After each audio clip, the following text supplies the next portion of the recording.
Hello, and welcome to our three-part series on the power of narrative. I'm Tim Race. In this series, we'll discuss the use of proven journalistic techniques to create powerful corporate storytelling and thought leadership. In today's episode, we'll focus on the power of persuasion, about how to create effective and compelling executive bylines. And for that conversation, I'm delighted to be joined by two of my former colleagues at the New York Times, Trish Hall and Elissa Gootman. Hi, Trish. Hi, Elissa.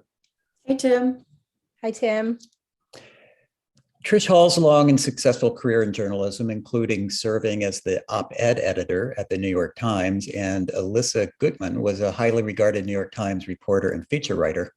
And all three of us now work helping corporate clients tell their best stories. So Trish, Elissa, once again, thanks for being with us to discuss the power of persuasion. Trish, let's start with you. Now, you had a great career as a reporter and editor. You were at the Wall Street Journal, among other places, and then had a long run at the New York Times.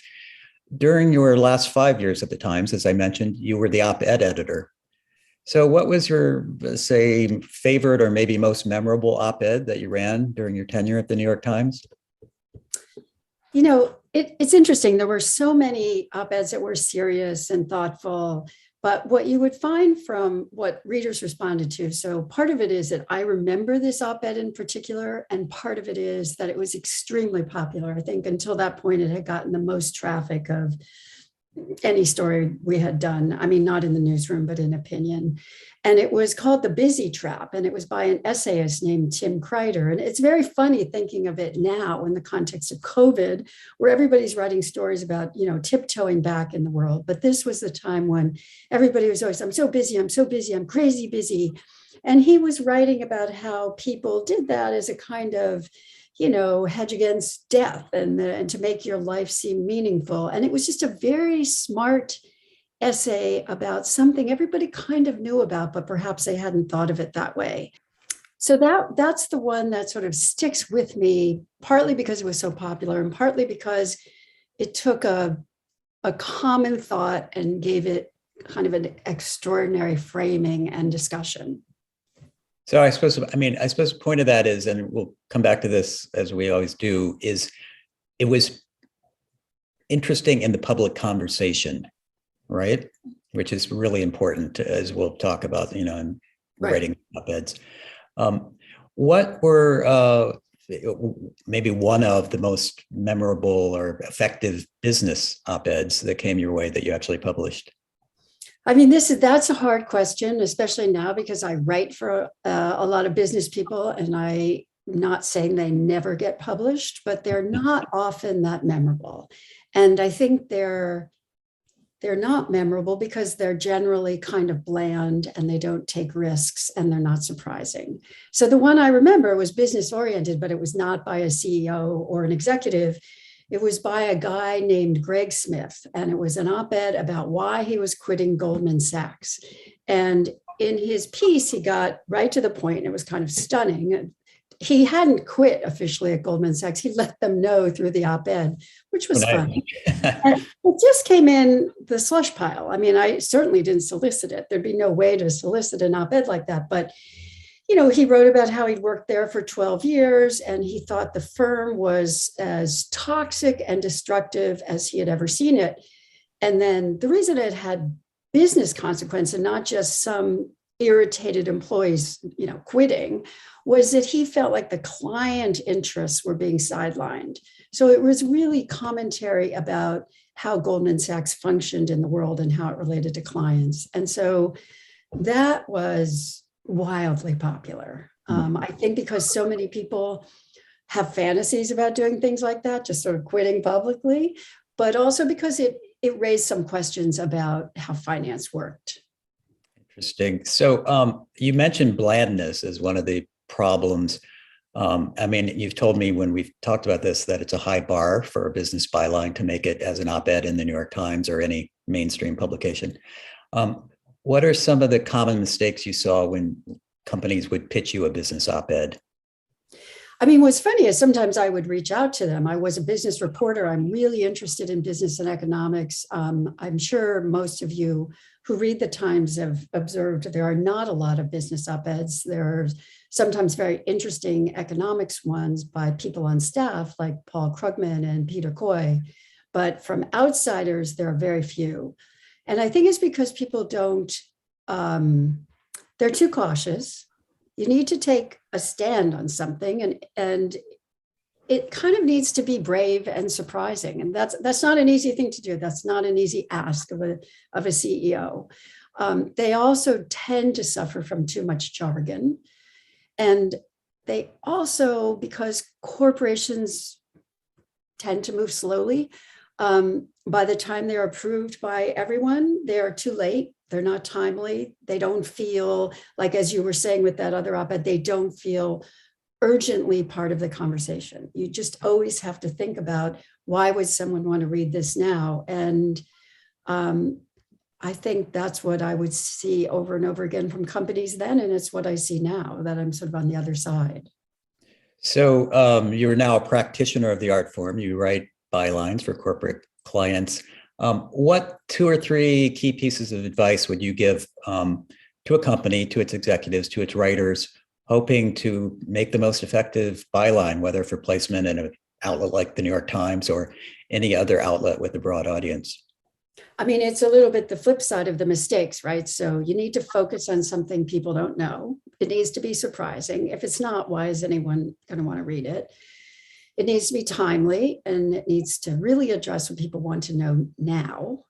And you need to make it personal or specific in some way, specific in the sense that it has knowledge that only you have. I mean, maybe it's information other people are also researching, but you are bringing something to it. I have a regular relationship with the University of California at Berkeley because that's where I went to college, and I really like the PR people in the business school.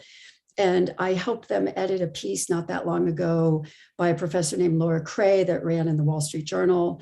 Laura's a really good writer. She had really interesting research about why women weren't progressing as much as it seemed they should through the executive ranks. And so what we worked on, so we wanted to make it timely. So we started out with a lead about COVID and how it left women, exhausted. And now they're returning to workplaces where they have trouble, moving up the ladder. Because at that point that it ran, if you didn't connect it to COVID, it felt like it was missing something. And then she got into her surprising research that people think it's because women don't ask for money, they don't ask for responsibility. But actually, it was because early on in their careers, they are given fewer people to manage. And over time, that multiplies, right? You've got that factor, it grows and grows. And so I think she had everything there. She had something surprising based on her own research. It was something people in a business publication would be very interested in knowing because they've been struggling with promoting people. And, by a little bit of trick of writing, she made it timely to COVID. So I think those are all really important aspects of writing something that an editor will want to publish. Great advice. Thanks for that. I mean, one thing that you have kind of implied, if you haven't said it so far, is a lot of this is what is the writer's expertise and their ability to speak to something in the public conversation, as opposed to trying to sell something. I always like to say it's about telling and not selling. But thanks for that, Elissa Gootman, your turn. So you were a reporter and a feature writer for the Times. You now work producing thought leadership content for companies and other organizations. And I can attest to the fact that you're very good at that because we've worked together on many. How does writing executive bylines compare to your career as a big league journalist? So there are actually some really interesting similarities, Tim. One of the aspects of journalism that I loved the most was being able to listen to and learn from and hear the perspectives of so many different people. I really loved the challenge of capturing people's voices and ideas and telling their stories to the wider world in a compelling way. And writing executive bylines is all about capturing the exec's voice and finding compelling ways to share their ideas with the wider world.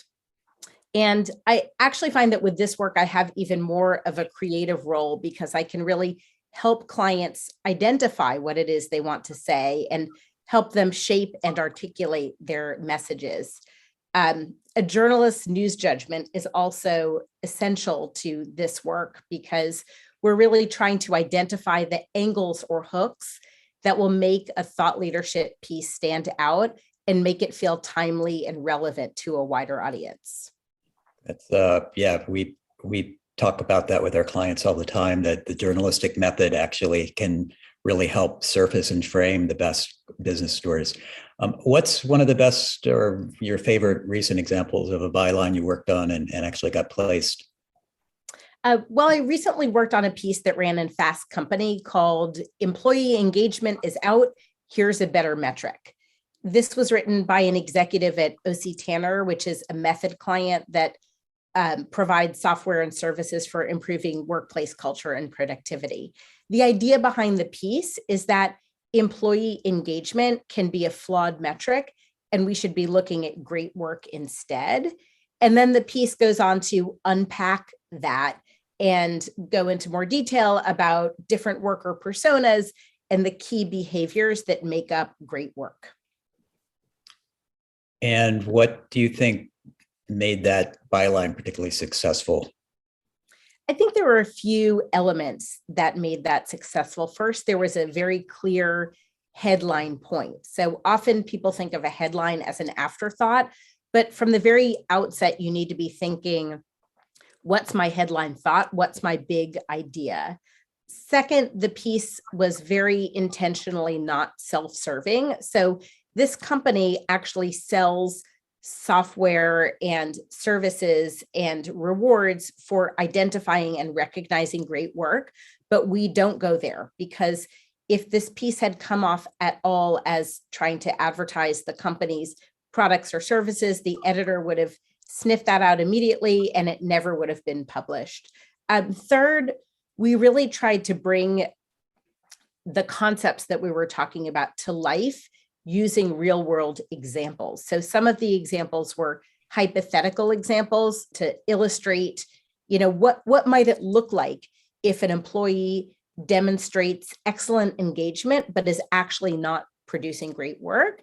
And then some of the examples were real OC Tanner client examples that we used anonymously. So they were real things that actually happened, but we didn't use the client's name. And that really brought the piece to life.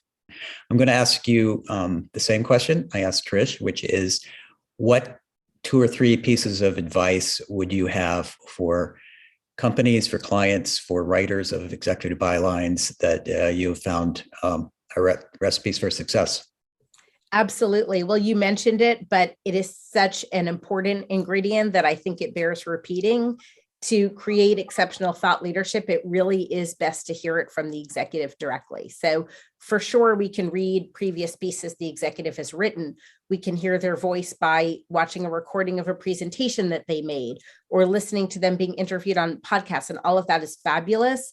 But when you can ask the executive questions, you get wonderful information. So what are they most excited about? What are they most concerned about? What are other people missing? What are people getting wrong in the current conversation? If they could make one point to the world, what would it be? And I think just being able to ask them those conversations and have a back and forth around it is incredibly helpful.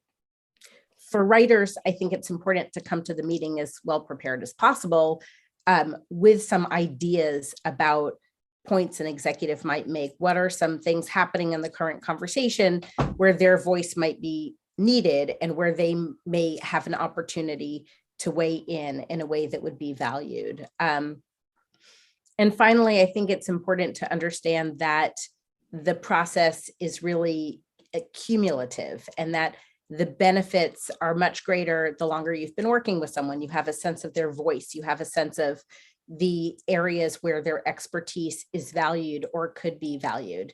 Great, thanks. Those are some really valuable tips and strategies. And Trish Hall, thanks again for joining us and sharing your great insights. Thanks for having me, Tim. And that concludes this episode of The Power of Narrative.